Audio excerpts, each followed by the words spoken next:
training exercise that all dogs need to learn if they're going to enjoy off-lead exercise is a recall. And on the whole, teaching a dog a recall is relatively easy. However, there are some breed types that love to chase. So therefore, if they see a car, a jogger or a cyclist, then Mother Nature takes over and they want to run off after that object. There is an exercise that we work on here at Wood Green called the chase recall.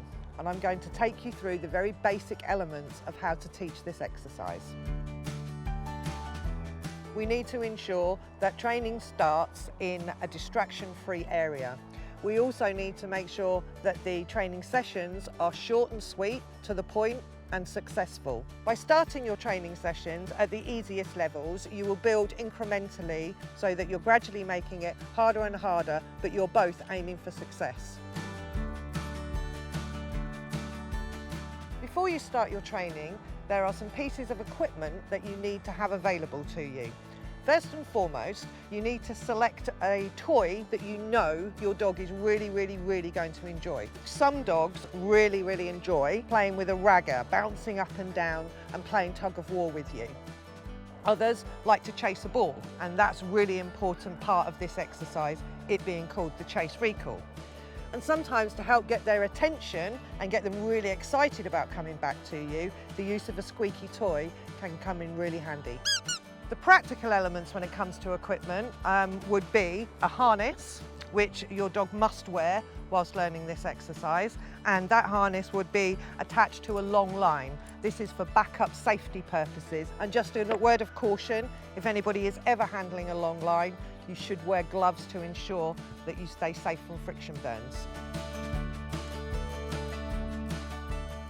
For your first session, you need to be somewhere, ideally outside, but with minimum distraction. We need to get the dog really involved in playing with the toy of choice in order to really create that positive reinforcement in response to the recall command that you're going to use.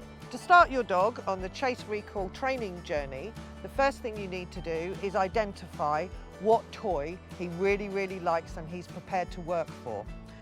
The next step is to then pair the dog getting that toy with whatever word you're going to use for recall.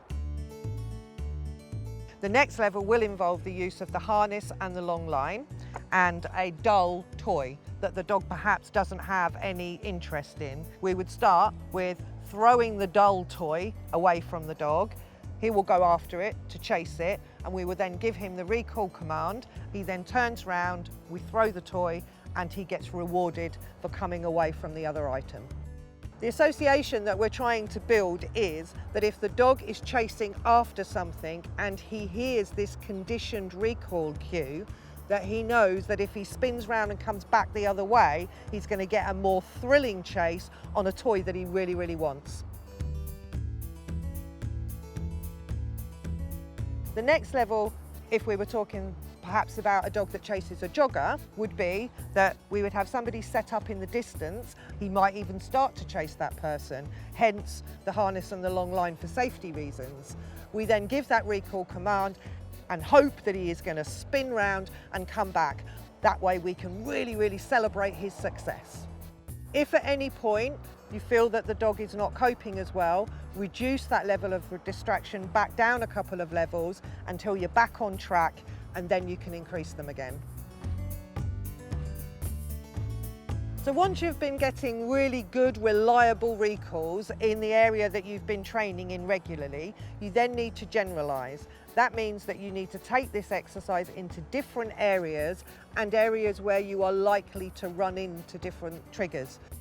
Quite often, when you change an area, you might see a reduction in success with regards to the dog's responses. That is perfectly natural. You will need to take it back a couple of stages in each new area that you go to, but you'll find they'll be back up to speed really quickly. It's really important to remember that just because you feel you've taught it, the reinforcement stops. Recall is one of the few exercises that will actually save your dog's life in the future. Therefore, it might be that 1 in 3 times that you call your dog, he gets the opportunity to chase his toy by way of a reward.